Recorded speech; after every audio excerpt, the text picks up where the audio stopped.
तो hello guys, अब मैं आपको करवाने वाला हूँ एक्सरसाइज नंबर 5.1 का क्वेश्चन नंबर सेकेंड। ठीक है, क्वेश्चन नंबर सेकेंड। तो क्वेश्चन अच्छे से बना दो यार। ठीक है, तो क्वेश्चन नंबर सेकेंड में हमको बोला गया है हमको यहाँ पे अगली 4 टर्म निकालनी है। ठीक है, अगली 4 टर्म निकालनी है और यहाँ पे हमको ए और डी दिया गया है। ठीक है, तो ए आपको पहली पता ही है, ए हमारी सबसे पहली टर्म होती है और डी हमारी कॉमन डिफरेंस होता है। ठीक है, तो ए इक्वल टू मेरे को दिया गया है 10 और जो डी है डी इक्वल टू भी मेरे को दिया गया है 10। अगर मेरे को किसी भी क्वेश्चन में ए और डी दिया रहा गया होगा तो मैं ए बी का कोई भी क्वेश्चन बहुत ही ईजिली सॉल्व कर सकता हूँ। ठीक है, ठीक है, तो ये मेरा फर्स्ट पार्ट। ठीक है, तो देखो अब सबसे पहले मेरे को अगली टर्म निकालनी है। ठीक है, तो अगली टर्म मैं कैसे निकाल लूँगा? देखो अब अगली टर्म मेरी A2 होगी, है ना, क्योंकि यहाँ पे देखो nth टर्म हमने निकाली थी ए फर्स्ट मेरे को 10 दिया गया है। अब A2 जो है वो मेरे को निकालनी है। ठीक है, तो अब ठीक है, तो देखो अब मैं यहाँ पे A2 का फॉर्मूला लगाऊंगा nth टर्म वाला। ठीक है, तो अब यहाँ पे an का जो मेरा फॉर्मूला होता है वो होता है a प्लस n-1 और इंटू में d, है ना, यही होता है ना।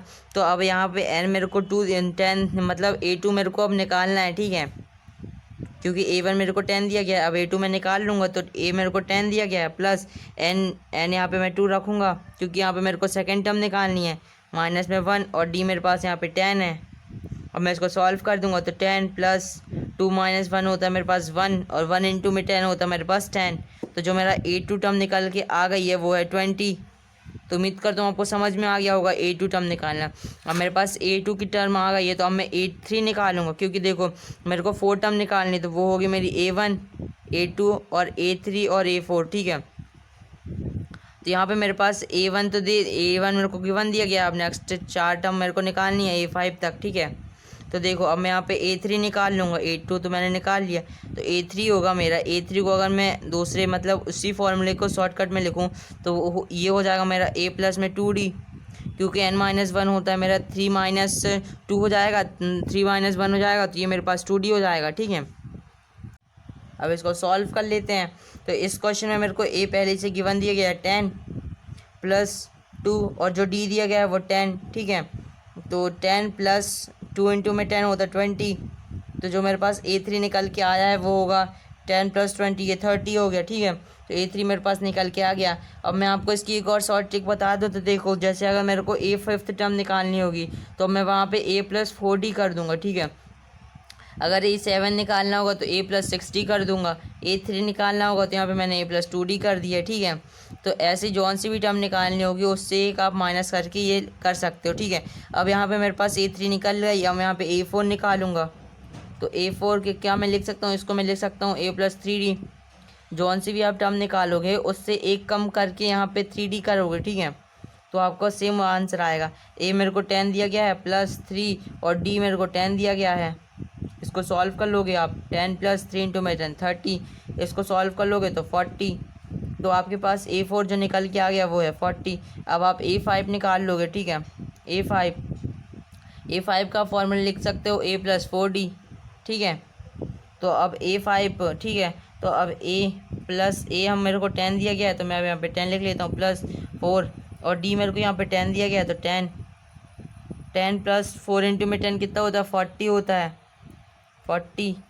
10 प्लस 40 मेरे पास 50 होता है। तो यहाँ पे मेरे पास नेक्स्ट 4 टर्म निकल के आ गई। A मेरे को 10 दिया गया था तो 10 और A2 मैंने निकाला 20 और ऐसे ही आगे बढ़ता गया 30 40 50। ठीक है, तो हमने यहाँ पे नेक्स्ट 4 टर्म निकाल ली। तो अब मैं आंसर क्या लिख सकता हूँ, मैं आंसर लिख सकता हूँ next 4 term of the AP is 10 20 30 40। ठीक है, या फिर 50 तक लिख दोगे। ठीक है, ठीक है, तो हमने ये निकाल लिया। अब देखो अब सेकंड वाला आप अपने से निकालने का ट्राई करना। वैसे उसका D 0 है तो उसका सभी टर्म -2 ही आएगा, क्योंकि देखो उसका डिफरेंस तो कुछ है ही नहीं है।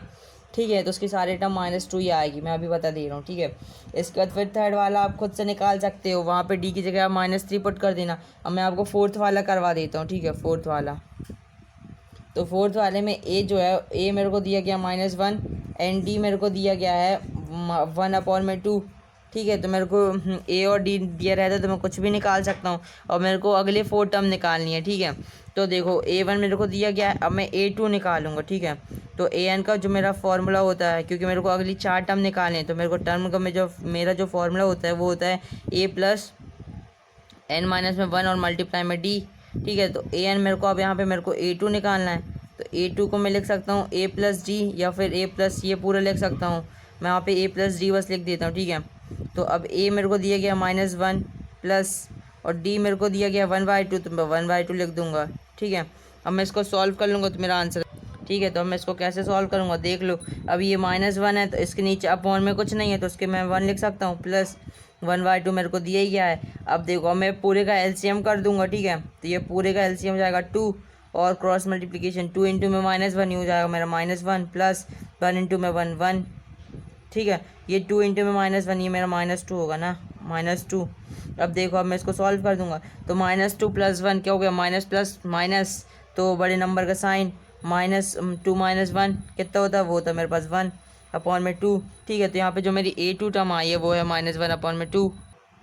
ठीक है, अब मैं इसकी भी अगली टर्म निकालूंगा, तो अब A2 हमने निकाल ली है, अब मैं A3 निकालूंगा। ठीक है, तो देखो इससे पहले लिख दूँ ये मेरी A2 टर्म थी। ठीक है, अब A3 की जगह मैं लिख सकता हूँ इक्वल टू में A प्लस 2D, क्योंकि जितने जौन से भी हमको टर्म निकालनी होती है उससे एक माइनस करके मैं यहाँ पे लिख दूंगा। ठीक है, ठीक है, तो A जो इस क्वेश्चन के हिसाब से मेरे को A गिवन था वो था -1, मैं यहाँ पे इसका 4th पार्ट कर रहा हूँ, है ना। तो A जो था A वो था मेरे पास -1 प्लस 2, और जो मेरे पास यहाँ पे D था वो D मेरे को दिया गया था 1 अपॉन में 2। ठीक है, मल्टीप्लाई बाई 1 अपॉन में 2। तो देखो 2 से ये 2 यहीं पे कैंसिल हो जाएगा, है ना, क्योंकि मल्टीप्लाई में है और ये डिवाइड में है। ठीक है, तो अब मेरे पास क्या बचा, देखो यहाँ पे मेरे पास बचा -1, और ये वाला प्लस का 1। देखो क्योंकि +2 था, है ना, 2 इंटू 1 कर दे तो अपने पास प्लस का आधा साइन। ठीक है, तो प्लस का साइन और 1। ठीक है, तो A3 जो हो जाएगा वो हो जाएगा मेरा माइनस प्लस माइनस, तो -1 प्लस का 0 हो जाएगा मेरे पास 0। तो यहाँ पे मेरे पास A3 निकल के आ गया। अब मैं A4 निकाल लूँगा। ठीक है, A4 में अब यहाँ पे निकाल लेता हूँ, इसको रफ कर देता हूँ फटाफट से। तो A4 जो होगा वो होगा मेरा A प्लस 3D। ठीक है, A प्लस 3D होगा। तो A4 देखो, अब A4 मैंने लिख दिया। A जो यहाँ पे मेरे को दिया गया था वो था -1 और +3, और जो D दिया गया था वो था मेरे पास 1/2। ठीक है, ठीक है, तो अब देखो अब जो मेरा A4 अब हो जाएगा वो होगा -1 प्लस, देखो मैं अब यहाँ पे इसको डायरेक्टली सॉल्व कर सकता हूँ। 3 इंटू 1 होता है मेरे पास 3 अपॉन में 2। ठीक है, अब मैं इसको और आगे कैसे सॉल्व कर सकता हूँ, देखो ठीक है, ये मेरा -1 प्लस 3/2 था। ठीक है, तो 1 के अपॉन में कुछ नहीं है तो मैं वहाँ पे 1 ले सकता हूँ, है ना। अब मैं इसको और आगे सॉल्व कर सकता हूँ, इसका क्रॉस मल्टीप्लिकेशन, इसका एलसीएम ले लेता हूँ। ठीक है, तो एलसीएम इसका 2 हो जाएगा। 2 इंटू में -1 मेरा होता है -2 प्लस 1 इंटू में 3 होता है मेरे पास 3। ठीक है, तो देखो ये -1 जो है -2 है, -2 प्लस 3 ये क्या होगा, माइनस प्लस हमेशा माइनस होता है, बड़े नंबर का साइन, तो यहाँ पे बड़ा नंबर 3 है तो इसका मतलब प्लस का 3 - 2 हो जाएगा मेरे पास 1 अपॉन में 2। तो यहाँ पे मेरे पास जो A4 टर्म निकल के आई है वो है हाफ, यानी 1 अपॉन में 2। ठीक है, तो अब यहाँ पे मेरे को 4th टर्म 4 टर्म निकालनी थी, A1 A2 A3 A4। A1 मेरे को पहले से गिवन थी -1, और A2 हमने निकाल ली थी -1/2। जो A3 थी वो थी मेरी 0, और जो मेरी A4 निकल के आई है वो है 1 अपॉन में 2। ठीक है, ये मेरा आंसर हो गया। ठीक है, अब मैं यहाँ पे ब्रैकेट इसको मैं बंद कर देता हूँ बॉक्स में। ठीक है, तो उम्मीद करता हूँ आपको समझ में आया होगा। ठीक है, अगर समझ में आया तो अभी इस वीडियो को लाइक कर दो।